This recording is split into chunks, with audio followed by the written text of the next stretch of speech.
Dominance, if you've ever wanted to get into the mind of a subtype to better understand the submissive experience, this is your chance, because today I'm teaching you how to communicate with your submissive effectively and erotically to garner maximum response.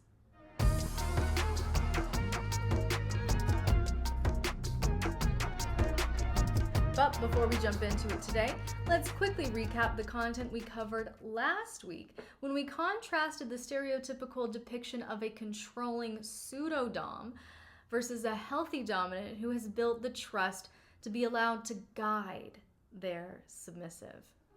And I phrase it that way because seduction is about enticing someone into engagement, and inducement is about persuading someone into engagement.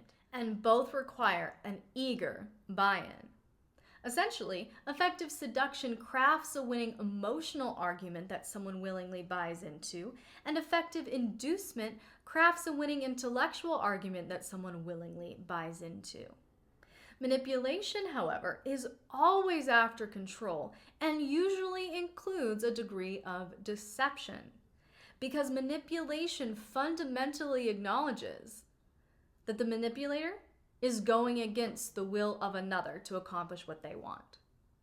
And to watch that very clear illustration to help break down this concept, check out part 4 of this series, which I've linked in this video's description below.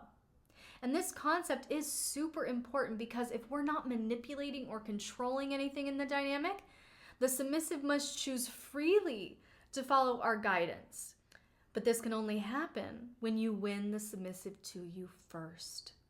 They must actually like you, enjoy your company, enjoy being around you, feel better in your presence, miss you when you're gone, not feel a sense of relief at your absence. Remember the contrast between domination and domineering? Domineering is to make the submissive afraid of asking for the key to their freedom, whereas dominance is to make the submissive have no desire to ask for the key to their freedom. But for our purposes today, I need to begin by contrasting mystery with dismissiveness or avoidance. Because it's often the cold, aloof, dismissive, avoidant types in media that are portrayed that way to represent dominance, sex appeal, and an erotic sense of mystery. But the thing is, when we give dysfunction a virtuous name, we what? My note takers, we empower the dysfunction. When we give dysfunction a virtuous name, we empower the dysfunction. And if you have a dismissive avoidant dominant who relates and leads through that lens of relational damage, then what you have is dysfunction, not anything remotely sexy.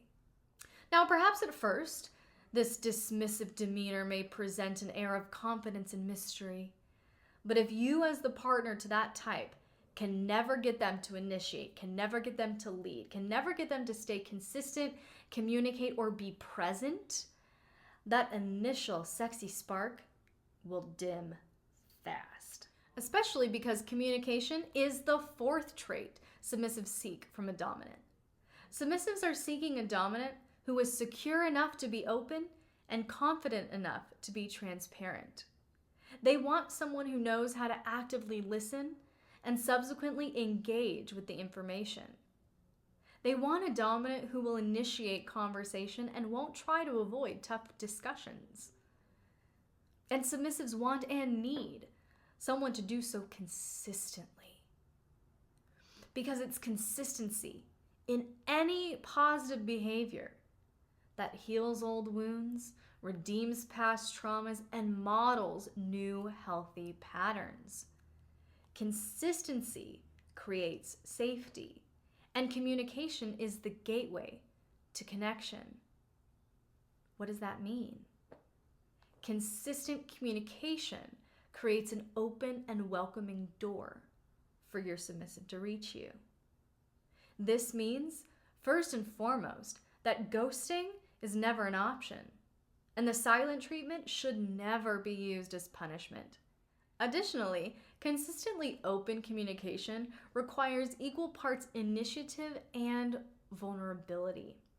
Communication cannot be one-sided, where you as the dominant use it as an intellectual process to gather data instead of an emotional process to gain connection. Furthermore, it's your responsibility as the leader of this dynamic to initiate conversations regularly and consistently. Now, this does not and should not just mean when problems arise, needs are unmet, or renegotiations are required. That will create, at the very least, a heavy or dark association with communication that you or your submissive may subconsciously try to avoid. I would also discourage you from making kink or BDSM the center of all of your conversations. You want to initiate conversations to connect with your submissive and invest in the dynamic. But this is just the first step.